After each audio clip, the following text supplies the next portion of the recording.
యేసుక్రీస్తు ప్రభుల వారు కలువరి శిలువలో పలికిన మూడవ మాట చదవండి. యేసు తన ఎంత? యోహాను సువార్త 19వ అధ్యాయం 26వ వచనం. రైట్. యేసు తన తల్లియు తాను ప్రేమించిన శిష్యుడును దగ్గర నిలుచుండుట చూచి, అమ్మా ఇదిగో నీ కుమారుడని తన తల్లితో చెప్పెను. దేవునికి మహిమ కలుగును గాక. ప్రేమ దోమ పిల్లలు జ్ఞాపకం చేసుకుందాం. ఇక్కడ ఈ మూడవ మాటలో బాధ్యత కనబడుతున్నది.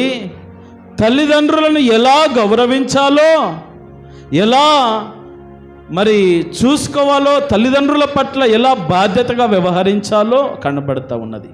అమ్మా అని చివరి క్షణంలో కూడా యేసయ్య జ్ఞాపకం చేసుకుంటా ఉన్నాడు. మనకు అనిపిస్తూ ఉంటుంది, ఒకసారి తల్లి వచ్చి కుమారుడా ద్రాక్షారసం అయిపోయిందంట అని అంటే, అమ్మా నా పని ఇంకా రాలేదు, నా సమయం ఇంకా రాలేదు, నీకేం పని ఎలో అని అన్నాడు. తర్వాత ఒకసారి ఈయన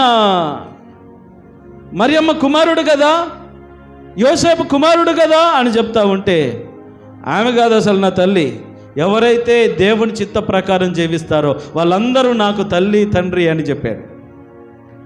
అలాంటి సందర్భాల్లో కనబడతా ఉంటుంది. మనకు అర్థమవుతూ ఉంటుంది ఏంటంటే, యేసయ్యకు తల్లిదండ్రులు పట్టించుకునేవాడు కాదు అసలు అన్నట్టుగా కనబడతా ఉంటుంది. కానీ ఇక్కడ చూస్తే, అమ్మా ఇదిగో నీ కుమారుడు, ఇక నుండి నీ కుమారుని స్థానంలో ఇంతవరకు నేను ఉన్నాను, నువ్వు నాకు జన్మనిచ్చావు ఈ లోకములో, సరే నేను దైవ కార్యం నిమిత్తం వచ్చాను, వెళ్తా ఉన్నాను. ఎంతైనా కడుపు కోత అనేటటువంటిది ఉంటుంది కదా తల్లికి. కళ్ళ ముందు కన్న బిడ్డ చిత్రవద చేయబడతా ఉంటే, మరణిస్తూ ఉంటే ఆ వేదన, ఆ దుఃఖము ఒక తల్లికి మామూలుది కాదు. ఈ విషయము యేసు ప్రభుల వారు పుట్టక మునుపే సుమియోను అనేటటువంటి వ్యక్తి మరియు హన్నా అనేటటువంటి ప్రవక్తి కూడా దేవాలయముల నుండి ప్రవచన రీతిగా చెప్తారు. నీ కడుపులో ఒక శూలం గుచ్చుకుంటుందమ్మా, చాలా వేదన పడతావు నువ్వు రాబోయే రోజుల్లో, ఆ నొప్పి బాధ ఇదే అన్నమాట. ప్రేమను దోమ బిడ్డలారా జ్ఞాపకం చేసుకుందాం. ఇక్కడ మనం జ్ఞాపకం చేసుకోవాల్సిన విషయాలు ఈ మాటలో, యేసు ఇంత బాధలో ఉన్నా కానీ తల్లిని జ్ఞాపకం చేసుకున్నాడండి. కొన్నిసార్లు మనకి ఎలా ఉంటుందంటే, నాది నాకే దిక్కులేదు, ఇంకా అందరినీ జ్ఞాపకం చేసుకోవాలా. కొన్నిసార్లు మనం బాధలో, కోపంలో, ఆవేశాలు ఉన్నప్పుడు పిల్లల్ని కూడా పట్టించుకోము.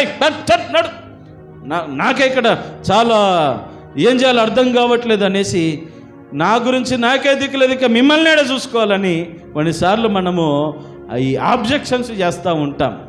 కానీ యేసయ్య చూడండి, అంత వేదనలో ఆ కొన ప్రాణముతో ఉంటూ కూడా మరి తల్లిని జ్ఞాపకం చేసుకుంటూ ఉన్నాడు. ప్రేమను దోంబిళ్ళారు జ్ఞాపకం చేసుకుందాం. అమ్మా ఇదిగో నీ కుమారుడు, మరి ఇదిగో తనకు నమ్మకమైన శిష్యుడైనటువంటి యోహాన్ను ఇదిగో నా స్థానాన్ని నీకు ఇస్తున్నాను, ఇదిగో నీ తల్లి. ఇద్దరిని ఒకరికొకరికి అప్పచెప్పేసి తన బాధ్యతను నెరవేర్చాడు. తర్వాత జ్ఞాపకం చేసుకున్నట్లయితే ప్రేమను దోంబిళ్ళారా, మరి మరియమ్మను కూడా ఇంట చేర్చుకున్నాడు శిష్యుడు.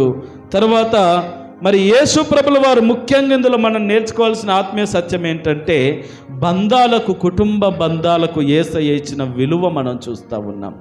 ఈరోజున జ్ఞాపకం చేసుకుందాం, కుటుంబం పట్ల, కుటుంబ బంధాల పట్ల మనకెంత విలువ ఉన్నది. మనం ఈ రోజుల్లో ఎలా మారిపోయిందంటే, అయినోడేమో అల్లం, మిగిలిన వాళ్ళందరూ బెల్లం, అంతేనా? కన్న తల్లిదండ్రులేమో అల్లంగా కనబడతారు, మిగిలిన అందరూ కూడా బెల్లమే. అందరితో రాసుక పూసుకొని తిరుగుతూ ఉంటారు, బయట వాళ్ళందరితో బాగానే ఉంటారు, ఇంట్లోకి వచ్చేసరికి తలతిక్క వ్యవహారాలు మొదలవుతూ ఉంటాయి. ప్రేమను దోంబిడ్లార బంధాలు, బంధుత్వాలు లేవు ఈ రోజుల్లో.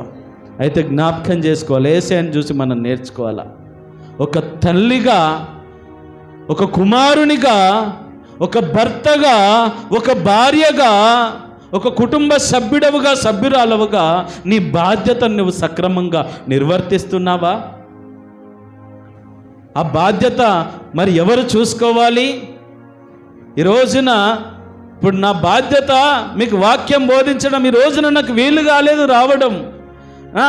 మీరు ఎట్లన్నా జరుపుకోండి అని వెళ్ళిపోతే ఎలాగూ? ఇప్పుడు నా బాధ్యత ఏంటి? మీకు వాక్యాన్ని నేర్పించడం నా బాధ్యత. నేను లేకపోతే ఇప్పుడు నా పక్షాన ఇంకొకరిని నిలబెట్టవలసిన ధర్మము నాకు ఉన్నది కదా.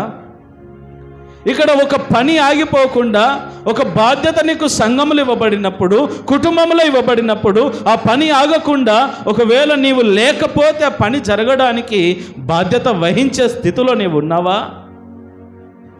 బాధ్యత రహితులుగా ఎవరు కూడా ఉండకూడదండి. బంధుత్వాలు కలిగి యేసుతో సరైనటువంటి అనుబంధం కలిగి జీవించాలనేటటువంటిదే ఈ మాట యొక్క అర్థం. ప్రేమను దేవుని బిడ్డలారా, అందుకే మొట్టమొదటిగా ఈ మాట ద్వారా 2 విషయాలు మనం నేర్చుకోవాలి. మనం అందరం కూడా మన కుటుంబాల పట్ల బాధ్యత కలిగి జీవించాలి. ఎలా జీవించాలి చెప్పండి అమ్మా? మన కుటుంబాల పట్ల బాధ్యత కలిగి జీవించాలి.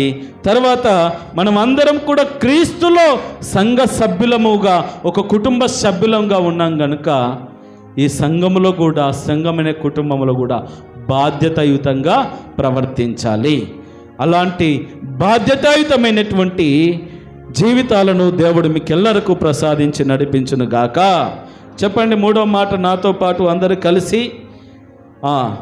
యేసు తన తల్లియు తాను ప్రేమించిన శిష్యుడును దగ్గర నిలిచినుట చూచి, అమ్మా ఇదిగో నీ కుమారుడు అని తన తల్లితో చెప్పాను. ఈ రోజున కుటుంబాల పట్ల బాధ్యతగా వ్యవహరించుదాం. ఇంతవరకు బాధ్యత లేకుండా ఉన్నావేమో. కొంతమంది అంటారు భారం లేదు, బాధ్యత లేదు, ఎప్పుడు వస్తాడో, ఎప్పుడు తింటాడో, ఎప్పుడు పోతాడో, ఏం చేస్తారో తెలియదు. బాధ్యత రహితులుగా ఎవరు ఉండకూడదు. అమ్మ మైకులు ఇస్తా మాట్లాడాలంటే కొద్దిసేపు ఆగండి, మీ ప్రసంగం మొదలు పెడుదురు, కానీ 5వ మాట 4వ మాట మీరే చెప్తురు, మీకే ఇస్తా అవకాశం. కాబట్టి ప్రభునందు ప్రేమను దేవుని బిడ్డలారా, బాధ్యత కలిగి మనం వ్యవహరించుదాం. అలాంటి బాధ్యతాయుతమైన జీవితాన్ని దేవుడు మీకెల్లరికి అనుగ్రహించును గాక. ఆమేన్.